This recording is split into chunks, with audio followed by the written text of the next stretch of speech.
కి స్వాగతం. ముందుగా ముఖ్యాంశాలు. విద్యార్థులు యువత డ్రగ్స్ రహిత జీవన శైలిని ఎంచుకోవాలి. మాతృదేశాన్ని కాపాడే సైనికులుగా నిలవాలి.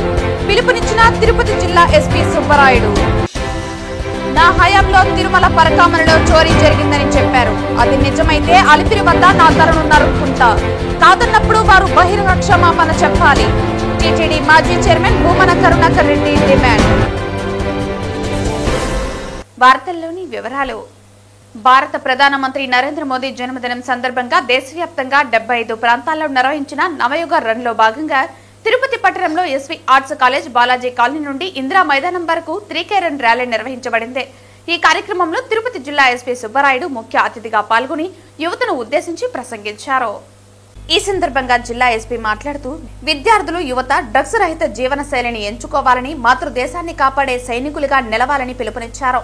యువతే దేశ భవిష్యత్తని, కాబట్టి మత్తు పదార్థాలకు దూరంగా ఉండి సమాజ నిర్మాణంలో సక్రియంగా పాలు పంచుకోవాలని సూచించారు. మత్తు పదార్థాలు శారీరక, మానసిక ఆరోగ్యాన్ని దెబ్బతీస్తూ వ్యక్తి భవిష్యత్తును చెడగొడతాయని స్పష్టం చేశారు. డ్రగ్స్ కు నో అంటేనే జీవితానికి అవునని పేర్కొన్నారు. ప్రతి యువకుడు విద్య, క్రీడలు, సాంస్కృతిక, సృజనాత్మకత రంగాల్లో ప్రతిభ కనబరచాలని, సమాజానికి ఆదర్శంగా నిలవాలని పిలుపునిచ్చారు. డ్రగ్స్ వాడకం లేదా అక్రమ రవాణా గురించి ఎవరికైనా సమాచారం లభిస్తే వెంటనే toll free number AP state 1972, Tirupati జిల్లా 1908 కు తెలియజేయాలని విజ్ఞప్తి చేశారు. భారత ప్రధానమంత్రి పుట్టినరోజు సందర్భంగా దేశవ్యాప్తంగా జరుగుతున్న స్ఫూర్తిదాయక కార్యక్రమాలలో భాగంగా ఈ రన్ ఒక అవగాహనాత్మక వేదికగా నిలిచిందని, డ్రగ్స్ రహిత సమాజ నిర్మాణంలో ప్రతి ఒక్కరూ భాగస్వాములు కావాలని పిలుపునిచ్చారు. ఈ కార్యక్రమంలో సిఐలు Ramakishore, traffic CI Sanjeev Kumar, east CI Srinivasulu తదితరులు పాల్గొన్నారు. ఆల్రెడీ తిరుపతి నగరంలో ఒక సెపరేట్ డ్రగ్స్ కంట్రోల్ కి ఒక విభాగాన్ని ఏర్పాటు చేయడం జరిగింది. రైల్వే స్టేషన్స్, బస్ స్టాండ్స్ ప్రాంతంలో ప్రత్యేక నిఘా ఏర్పాటు చేయడం జరిగింది. కెమెరాస్ ద్వారా, డ్రోన్స్ ద్వారా కూడా వీటన్నిటిని పరిశీలించడం జరుగుతుంది. ఒక కమాండ్ కంట్రోల్ సిస్టమ్ కంప్లీట్ గా డెడికేట్ చేస్తూ డ్రగ్స్ ని కంట్రోల్ చేయడానికి ఎల్లవేళలా 24/7 మా విభాగం పనిచేస్తుంది. దాంతో పాటు మీరందరూ సహకరిస్తే తప్పకుండా డ్రగ్స్ ను పూర్తిగా నిర్మూలించడం అనేది ఒక పెద్ద సమస్య కాదు. ప్రపంచంలో ఏ సమస్యకి పరిష్కారం లేకుండా ఉండదు.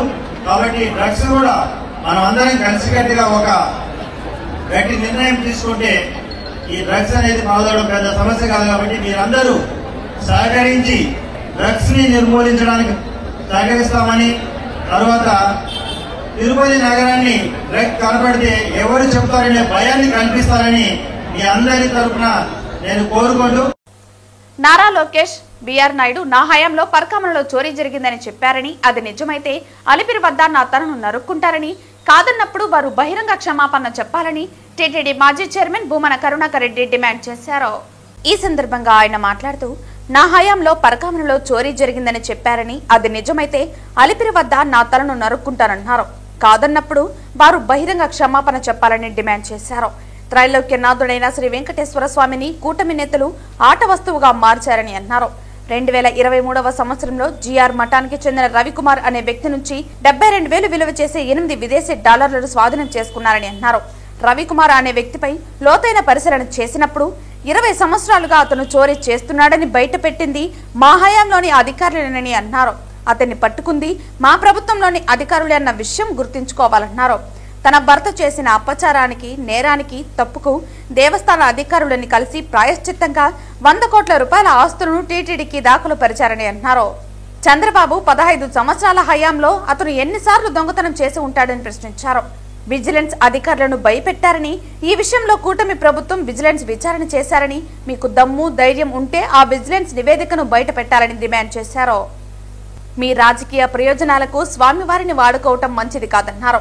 ఏడాదిన్నరగా అధికారంలో ఉన్న మీరు ఏమి చేసినట్లని ప్రశ్నించారు. మాపై బురద చల్లితే తుడుచుకుంటామని, ఆరోపణలు చేస్తే ఎదుర్కొనే ధైర్యం మాకు ఉందన్నారు. మీ హయాంలో రవికుమార్ వ్యవహారం బయటపడి ఉంటే రవికుమార్ ఆస్తులు టీటీడీకి కాకుండా టీడీపీకి చెంది ఉండేవని అన్నారు. 19వ తేదీ జరిగిన AP40 CN 9788 అనే కారులో చోరీ జరిగిన లింగమూర్తి అనే వ్యక్తిని పోలీసులు పట్టుకున్నారు. ఆ వ్యక్తి పోలీస్ స్టేషన్ లో గొంతు కోసుకున్నాడు. అది ఎందుకు బయట పెట్టలేదని ప్రశ్నించారు. ప్రతిసారి వెంకటేశ్వర స్వామిని అడ్డు పెట్టుకొని, అందుకనే స్వామిని అడ్డు పెట్టుకొని ఆయన అంటాడు చంద్రబాబు నాయుడు గారు, నేను నిజమైన భక్తుడిని కాబట్టి నాకు అలిపిరిలో దాడి జరిగినా నేను బయటపడ్డాను అని.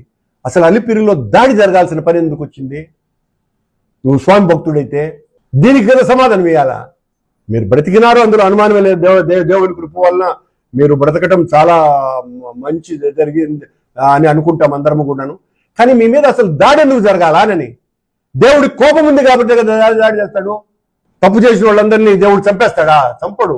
ఇలాంటి రకాలైనటువంటి శిక్షలు విధిస్తాడు. ఆ శిక్ష మీకు దాదాపు 20 ఏళ్ల ముందే వేసినాడు. ఈ రకంగా నన్ను వాడద్దయ్యా, తప్పు అది అని చెప్పటానికి ఆ రోజున అలిపిరిలో జరిగినటువంటి వ్యవహారం. అందులో రవికుమార్ అనేటువంటి వ్యక్తి బ్రాహ్మణుడు అవ్వటం మూలంగా ఆయన చేసినటువంటి తప్పుకు విపరీతంగా ఆ కుటుంబం భయపడిపోయి, అందులోనూ పెద్ద జీయర్ మఠంలో పనిచేస్తున్నటువంటి వ్యక్తి కాబట్టి నేను ఇంత పాపం చేసినానా అని మా వాళ్ళు పట్టుకున్న తర్వాత అతనిలో ఆవేదన స్టార్ట్ అయ్యి అతను మొత్తం ఆస్తినంతా కూడా రాసివ్వటం జరిగింది. ఇక్కడ మేము చేసినటువంటి తప్పేముంది? మా వాళ్ళు తప్పు చేసినట్టు రెడీ అంటున్నాం. మళ్ళీ మా ఇక్కడే చెప్తున్నాను నేను, దేనికైనా కూడా మాకు దేవుడి పట్ల పాపభీతి ఉంది, చిత్తశుద్ధి ఉంది, భక్తి ఉంది. కనుకనే నిజాయితీగా పారదర్శకంగా చట్టాలు నిబంధనల ప్రకారం వ్యవహరించినారు మా అధికారులు ఆనాడున. కానీ మీరు మా మీద బురద చల్లటానికి దాన్ని అస్త్రంగా వాడుకునేటువంటి ప్రయత్నం చేసి విఫలమైనారు. రేపైనా మీరు విఫలమయ్యేదే. సిబిఐ ఎంక్వైరీ వేసినా విఫలమవుతారు. కాకపోతే అప్పుడు లోకానికి అంతా తెలిసిపోతుంది, మరే ఈ కూటమి వాళ్ళు కావాలనే ఈ రకమైనటువంటి విమర్శలు చేస్తూ కాలం గడుపుకుంటూ పబ్బం గడుపుకుంటున్నారు అన్నటువంటి విషయం. మాకే ఒకవేళ అలాంటి దుష్ట ఆలోచన మీలాంటిదే ఉండి ఉంటే చంద్రబాబు గారు, లోకేష్ గారు, బిఆర్ నాయుడు గారు ఆ పట్టుకున్నప్పుడు చంద్రబాబు హయాంలో ఇదంతా జరిగింది అని మేము వాడుకొని ఉండొచ్చు కదా. ఇంతకంటే ఏం కావాలండి? చంద్రబాబు సమయంలోనే ఇతను 100 కోట్లు పైన ఆర్జించినాడు అని మేము రాజకీయ ప్రేరితమైనటువంటి ప్రకటన చేశామా? చట్ట ప్రకారం నడుచుకున్నామా? మా స్వార్థానికి వెంకటేశ్వర స్వామి క్షేత్రాన్ని చంద్రబాబు మీద దాడికి ఉపయోగించినామా? ఇంతకంటే రుజువు ఏమన్నా ఉందా? మీ అందరి పేర్లు చెప్పి రాజకీయంగా వాడుకొని ఉండేవాళ్ళం కదా. ఎందుకు చేయలేదు మేము ఆ పని? కారణం మాలో ఉన్నటువంటి భక్తి. మీలో భక్తి ఏ కోశానా లేదు కనుకనే మీరు మా మీద నిందలు వేస్తున్నారు. గత ప్రభుత్వం పేద విద్యార్థుల మెడికల్ సీట్లు అమ్ముకునే 107, 108లను తెచ్చి వైద్య విద్యా వ్యాపారం చేసిందని, దీనిపై పోరాటాలు జరిగేటప్పుడు కూటమి ప్రభుత్వం రాగానే వాటిని రద్దు చేస్తామని చెప్పి నేడు మొత్తం వైద్య విద్యను ప్రైవేటు పరం చేయటం, పేద విద్యార్థులకు వైద్య విద్యను దూరం చేయటం అన్యాయమని, తక్షణమే ప్రభుత్వం మెడికల్ కళాశాలలు అభివృద్ధి చేయాలని ఎస్ఎఫ్ఐ రాష్ట్ర కార్యదర్శి ప్రసన్న కుమార్ విమర్శించారు. ఎస్ఎఫ్ఐ జిల్లా కమిటీ సమావేశం జిల్లా అధ్యక్షులు అక్బర్ అధ్యక్షతన సమావేశంలో మాట్లాడుతూ, దేశంలో ఎక్కడా లేని విధానంను పీపీపీ రూపంలో కూటమి ప్రభుత్వం వైద్య విద్యను బహిరంగంగా దోపిడీ చేసుకోవటానికి దారులు తెరవడం, ఎస్సీ, ఎస్టీ, బీసీ, బలహీన వర్గాలకు వైద్యాన్ని దూరం చేయటం ఆందోళనకరమని తెలిపారు. రాష్ట్రంలో 10 మెడికల్ కళాశాలలు ప్రభుత్వమే అభివృద్ధి చేస్తే విద్యార్థులకు వైద్య విద్య చదవడానికి గొప్ప అవకాశాలు ఉంటాయని, ప్రజలందరికీ వైద్యం అందుబాటులోకి వస్తుందని, ఒక్కో కళాశాలకు కేవలం 500 నుంచి 600 కోట్ల రూపాయలు ఖర్చు అవుతుందని, మహా అయితే 6,000 కోట్లు ఖర్చు అవుతుందని అన్నారు. రాష్ట్రంలో అనేక మంది పేదలకు వారి సంపదలో సగభాగం మిగిల్చినట్టు ఉంటుందని తెలిపారు. పీపీపీ విధానంలో మెడికల్ కళాశాల నిర్వహణ చేయటం అంటే కార్పొరేట్ సంస్థలకు అప్పజెప్పడమని, ఇప్పటికే విద్య కార్పొరేట్లో సరుకుగా మారి అందరికీ అందుబాటులో లేకుండా కొంతమందికే దక్కడం చేత పేద విద్యార్థులకు వైద్య విద్య అందని ద్రాక్షలా మారిపోయిందని అన్నారు. త్వరలో రాష్ట్ర వ్యాప్తంగా అన్ని విద్యార్థి సంఘాలు కలుపుకుని పోరాటాలకు సిద్ధమవుతామని అన్నారు. ఎస్ఎఫ్ఐ జిల్లా కార్యదర్శి భగత్ రవి మాట్లాడుతూ, జిల్లాలోని ప్రభుత్వ హాస్టల్ సమస్యలు క్షేత్రస్థాయిలో అనేక సమస్యలు ఉన్నాయని, పాలిటెక్నిక్ కళాశాల హాస్టల్ సమస్యలు తీవ్రంగా ఉన్నాయని, ప్రభుత్వ స్థలంను లీజుకు ఇచ్చి అక్కడ విద్యార్థులను ఆడుకోవటానికి దూరం చేస్తున్నారని, ఈ సమస్యలపై జిల్లాలో ఎస్ఎఫ్ఐ ఆధ్వర్యంలో పోరాటాలు నిర్వహించడం జరుగుతోందన్నారు. ఈ కార్యక్రమంలో ఎస్ఎఫ్ఐ జిల్లా ఉపాధ్యక్షులు వినోద్, తేజ, సహాయ కార్యదర్శులు వీరేష్, ఉమేష్, రమణ, జిల్లా కమిటీ సభ్యులు శ్రీనివాస్, రవీంద్ర, సిద్ధార్థ్ తదితరులు పాల్గొన్నారు. ఈరోజు కూటమి ప్రభుత్వం ఏర్పడి 14 నెలలు కావస్తా ఉంది. ఈ 14 నెలల కాలంలో విద్యార్థులకు ఇచ్చినటువంటి హామీని ఏ ఒక్కటి కూడా ఈ కూటమి ప్రభుత్వం అధికారంలోకి వచ్చిన ఈ కాలంలో సమస్యలు పరిష్కారం చేయలేదు. ఇప్పటికీ ఫీజు రీయింబర్స్మెంట్ 6,400 కోట్ల రూపాయలు పెండింగ్ లో ఉన్నాయి. డిగ్రీ యాజమాన్యాలు బంద్ ప్రకటిస్తామని ఈరోజు అనౌన్స్ చేస్తా ఉన్నారు. వెంటనే ఫీజులు విడుదల చేయాలని ఎస్ఎఫ్ఐ డిమాండ్ చేస్తా ఉంది. ఫీజులు విడుదల చేయకపోవడంతో చిన్న చిన్న కాలేజీలు అనేక ఇబ్బందులు ఎదుర్కొంటా ఉన్నారు. అదేవిధంగా విద్యార్థులు ముఖ్యంగా సర్టిఫికేట్ల కోసం పరీక్షల పేరుతో యాజమాన్యాల దగ్గరికి వెళ్తున్నప్పుడు ఫీజులు కట్టి తీరాల్సిందనే యాజమాన్యాలు ఇబ్బందులు పెడతా ఉన్నాయి. అందుకని యాజమాన్యాల సమస్య పరిష్కారం కావాలన్నా, విద్యార్థులకి ఎటువంటి ఇబ్బందులు లేకుండా వాళ్ళ చదువు సాఫీగా సాగాలన్నా ఈ 6,400 కోట్ల రూపాయల పెండింగ్ ఫీజు రీయింబర్స్మెంట్ వెంటనే విడుదల చేయాలని ఎస్ఎఫ్ఐ డిమాండ్ చేస్తా ఉన్నది. అదేవిధంగా ఈరోజు రాష్ట్రంలో 17 మెడికల్ కాలేజీలకు గాను 10 మెడికల్ కాలేజీలని పీపీపీ పబ్లిక్ ప్రైవేట్ పార్ట్నర్షిప్ పేరుతో ఈ 10 మెడికల్ కాలేజీలని దానికి అనుబంధంగా ఉన్నటువంటి ఆసుపత్రులను కూడా ప్రైవేటీకరణ చేయడానికి రాష్ట్ర ప్రభుత్వం పెద్ద ఎత్తున కుట్ర పన్నింది. గత ప్రభుత్వం సగం సీట్లు అమ్ముకుంది. మెడికల్ కాలేజీలో 107, 108 జీవోలు తీసుకొచ్చారు.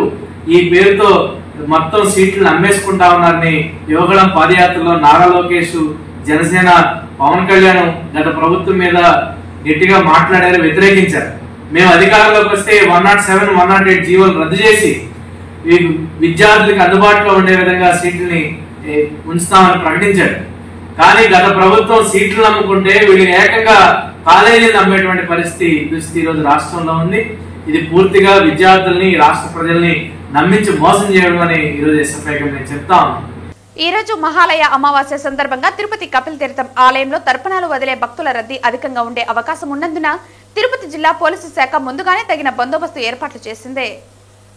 జిల్లా ఎస్పీ సుబ్బరాయుడు ఆదేశాల మేరకు ఆలయ పరిసర ప్రాంతాల్లో భక్తుల రద్దీని సమర్థవంతంగా నియంత్రించడానికి అదనపు పోలీసు సిబ్బందిని నియమించారు. ట్రాఫిక్ రద్దీ లేకుండా వాహనాల కదలికలు సజావుగా సాగేందుకు ప్రత్యేక ట్రాఫిక్ ఏర్పాట్లు చేయబడ్డాయి. వాహనాల పార్కింగ్ స్థలం పరిమితంగా ఉండడంతో భక్తులకు ఎలాంటి ఇబ్బందులు కలగకుండా ప్రత్యామ్నాయ చర్యలు తీసుకుంటూ ట్రాఫిక్ డైవర్షన్లు అమలు చేస్తున్నారు. భక్తులు ఎలాంటి ఇబ్బందులు ఎదుర్కొనకుండా భద్రతా చర్యలు కట్టుదిట్టంగా అమలవుతున్నాయి. సీసీ కెమెరాలు ఏర్పాటు చేసి డ్రోన్ కెమెరాలతో కమాండ్ కంట్రోల్ ద్వారా నిరంతరం పర్యవేక్షణ జరుగుతోంది. జిల్లా ఎస్పీ సుబ్బరాయుడు స్వయంగా కపిల్ తీర్థం ఆలయ పరిసర ప్రాంతాలను పర్యవేక్షిస్తూ అధికారులు మరియు సిబ్బందికి తగిన సూచనలు చేస్తూ ఏర్పాట్లను పరిశీలించారు. ఇదే సమయంలో కొన్ని సోషల్ మీడియాలో తొక్కిసలాట జరిగింది అనే తప్పుడు వార్తలు ప్రచారం అవుతున్నాయి. ఈ వార్తలు అవాస్తవమని, కపిల్ తీర్థం ఆలయ పరిసర ప్రాంతాల్లో ఎటువంటి తొక్కిసలాట జరగలేదని స్పష్టం చేశారు. భక్తుల రద్దీని పూర్తిగా నియంత్రిస్తూ సజావుగా ఏర్పాట్లు జరుగుతున్నట్లు తెలిపారు. తప్పుడు సమాచారం సృష్టించి సోషల్ మీడియాలో ప్రచారం చేసే వారిపై కఠినమైన చట్టపరమైన చర్యలు తీసుకోబడతాయని తెలిపారు. ప్రజలు నిజమైన సమాచారం కోసం పోలీసు శాఖ అధికారిక ప్రకటనను మాత్రమే నమ్మాలని విజ్ఞప్తి చేశారు. బీజేపీ రాష్ట్ర ప్రధాన కార్యదర్శిగా నూతనంగా నియమితులైన నాగోతు రమేష్ నాయుడు మొదటిసారి తిరుపతిలోని బీజేపీ పార్టీ ఆఫీసుకు విచ్చేశారు. ఈ సందర్భంగా బీజేపీ రాష్ట్ర మాజీ కార్యవర్గ సభ్యులు గుండాల గోపీనాథ్ ఆయనను గజమాలతో సత్కరించి శుభాకాంక్షలు తెలియజేశారు. ఆయన ఆధ్వర్యంలో తిరుపతి జిల్లాలో భారతీయ జనతా పార్టీ పటిష్టతకు కృషి చేస్తామని స్పష్టం చేశారు. కేంద్ర ప్రభుత్వం అమలు చేస్తున్న సంక్షేమ అభివృద్ధి పథకాలను ప్రజల్లోకి విస్తృతంగా తీసుకువెళ్తామన్నారు.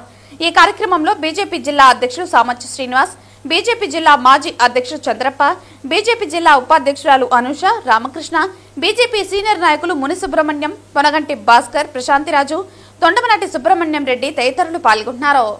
ఈరోజు భారతీయ జనతా పార్టీ తిరుపతి జిల్లా కార్యాలయానికి నూతనంగా నియమితులైన బీజేపీ రాష్ట్ర ప్రధాన కార్యదర్శి నాగోతు రమేష్ నాయుడు గారు జిల్లా పార్టీ ఆఫీస్కి ఇచ్చేశారు.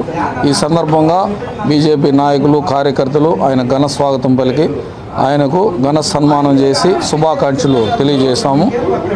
నాగోతు రమేష్ నాయుడు గారు పార్టీ కార్యకర్త నుంచి ఏబీవీపీ కార్యక్రమాల్లో చురుగ్గా పాల్గొని ఈరోజు భారతీయ జనతా పార్టీ రాష్ట్ర ప్రధాన కార్యదర్శిగా నియమితులైనారు. ఆయన ఆధ్వర్యంలో మేమంతా పార్టీ పటిష్టతకు కృషి చేస్తామని తెలియజేసుకుంటూ జై బీజేపీ. ప్రభుత్వ పాఠశాలలో పనిచేసే వంట కార్మికులకు జీతాలు పెంచి వారికి న్యాయం చేయండని, నిత్యావసర ధరలు పెరుగుదలకు అనుగుణంగా విద్యార్థులకు ఇచ్చే మెస్సు బిల్లులు పెంచాలని ఏఐటీయూసీ జిల్లా ప్రధాన కార్యదర్శి కోదండయ్య డిమాండ్ చేశారు. ఈ రోజు కార్వేటి నగరం మండలంలోని మధ్యాహ్న భోజన కార్మికుల విస్తృత స్థాయి సమావేశం ఆ మండల నాయకురాలు రేష్మ అధ్యక్షతన జరిగింది. ఈ సమావేశానికి ముఖ్య అతిథులుగా ఏఐటీయూసీ జిల్లా ప్రధాన కార్యదర్శి కోదండయ్య, జిల్లా అధ్యక్షురాలు జయకుమారి, టీసీ మండల నాయకులు రమేష్ పాల్గొని మాట్లాడుతూ ఈ రోజు మధ్యాహ్న భోజన కార్మికులు స్కూల్ పిల్లలకు వంట చేసి పెడుతూ కనీసం రోజుకు 100 రూపాయల వేతనంతో వాళ్ళ కుటుంబాలు ఏ విధంగా పోషించాలని అన్నారు. ఈ రోజు నిత్యావసర ధరలు రోజు రోజుకు పెరుగుతున్నప్పటికీ విద్యార్థులకు ఇచ్చేటువంటి మెస్ ఛార్జీలు పెంచాలని డిమాండ్ చేశారు. తమిళనాడు, కర్ణాటకలో జీతాలు పెంచినప్పటికీ మన ఆంధ్ర రాష్ట్రంలో మాత్రం మధ్యాహ్న భోజన కార్మికులను పట్టించుకోవటం ప్రభుత్వం మానేసిందని, ఈ రోజు మెనూ ప్రకారం భోజనాలు పెట్టాలని చెబుతున్నప్పటికీ ఇప్పటి వరకు వారికి ఉద్యోగ భద్రత కానీ వేతనాలు పెంచడం కానీ జరగలేదన్నారు. వారికి గుర్తింపు కార్డులు ఇవ్వటం కానీ కనీసం గ్రాడ్యుయేటీ కూడా అమలు చేయకపోవటం బాధాకరమన్నారు. కావున ఇప్పటికైనా రాష్ట్ర ప్రభుత్వం స్పందించి మధ్యాహ్న భోజన కార్మికులకు వేతనాలు పెంచి వారికి న్యాయం చేయాలని డిమాండ్ చేశారు. లేని పక్షంలో రాష్ట్ర వ్యాప్తంగా పెద్ద ఎత్తున పోరాటానికి సంసిద్ధం కావాలని పిలుపునివ్వడం జరిగింది. ఈ కార్యక్రమంలో ఏఐటీయూసీ జిల్లా ప్రధాన కార్యదర్శి కోదండయ్య, స్కూల్ ఆయమ్మల జిల్లా కార్యదర్శి జయకుమార్, ఏఐటీయూసీ మండల కార్యదర్శి రమేష్ తదితరులు పాల్గొన్నారు. ఈరోజు కార్వేటి నగరం మండలంలో ప్రభుత్వ పాఠశాలలో పనిచేసేటువంటి వంట కార్మికుల సమావేశం జరిగింది. ఈ సమావేశంలో ప్రధానంగా 2003 నుంచి ఇప్పటికీ వరకు కూడా కనీసం పనిచేస్తూ ఉన్నా కూడా ప్రభుత్వాలు మారుతున్నాయి, కానీ ముఖ్యమంత్రులు మారుతున్నారు, కానీ కార్మికుల తలరాతలు మాత్రం మారడం లేదు. ఈరోజు ఉపాధి హామీ కూలీ పనికి పోయినా రోజుకు 230 రూపాయలు కూలీ పడుతూ ఉంది. కానీ ఈరోజు ఊర్లో ఉన్నటువంటి పిల్లలు బాగుండాలి, చదువుకోవాలి, పౌష్టికాహారం అందించాలనే ఒకే ప్రధాన కారణంతో ఊర్లో ఉన్న పిల్లలందరూ కూడా వంట చేసి వేస్తూ ఈరోజు తమ పిల్లల్ని పస్తు పెట్టి ఊరు పిల్లలకు వంట చేసేటువంటి ఈ యొక్క మహిళా కార్మికుల గురించి ఈ రాష్ట్ర ప్రభుత్వాలు ఏంటికి ఆలోచించడం లేదని ఏఐటీసీగా మేము డిమాండ్ చేస్తున్నాం. మీరు నిత్యావసరాలు రోజు రోజుకు పెరుగుతూ ఉన్నాయి, ధరలకు అనుగుణంగా బిల్లులు పెంచరు. పోనీ ఈరోజు 100 రూపాయల కూలీకు ఏ కుటుంబం ఏ విధంగా పోషించాలని మేము ఈ సందర్భం అడుగుతున్నాం. పక్క రాష్ట్రంలో ఏమో మెయిన్ కుక్కు 10,000, అసిస్టెంట్ కుక్కు 7,000 జీతాలు ఇస్తూ ఉన్నారు. కర్ణాటకలో ఏమో జీతాలు పెంచడం జరిగింది, తెలంగాణలో కూడా పెంచామని ప్రకటన చేసినారు. కానీ ఈ ఆంధ్ర రాష్ట్రంలో మాత్రం ఏంటికి జీతాలు పెంచడం, కనీసం మధ్యాహ్న భోజన కార్మికుల గురించి చర్చించే అంత పరిస్థితిలో కూడా ఈ ప్రభుత్వాలు ఈ ఎమ్మెల్యేలు లేరు అని మేము ఈ సందర్భం అడుగుతున్నాం. అందుకోసమే ఈరోజు జరిగే శాసనసభల్లో మీ యొక్క మహిళా కార్మికులపైన జీతాలపైన మాట్లాడాలి.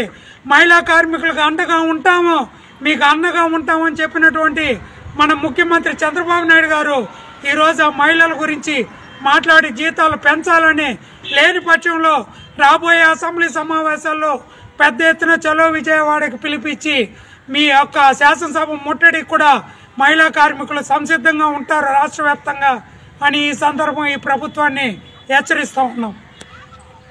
వార్తలు ముగించే ముందు ముఖ్యాంశాలు మరోసారి. విద్యార్థులు, యువత డ్రగ్స్ రహిత జీవన శైలిని ఎంచుకోవాలి, మాతృదేశాన్ని కాపాడే సైనికులుగా నిలవాలి, పిలుపునిచ్చిన తిరుపతి జిల్లా ఎస్పీ సుబ్బరాయుడు. నా హయాంలో తిరుమల పరకామణిలో చోరీ జరిగిందని చెప్పారు, అది నిజమైతే అలిపిరి వద్ద నా తలను నరుక్కుంటా, కాదన్నప్పుడు వారు బహిరంగ క్షమాపణ చెప్పాలి. టీటీడీ మాజీ చైర్మన్ భూమన కరుణాకర్ రెడ్డి డిమాండ్. ఈ వార్తలు ఇంతటితో సమాప్తం. తిరిగి వార్తల్లో మళ్ళీ కలుద్దాం. అంతవరకు సెలవు. నమస్కారం.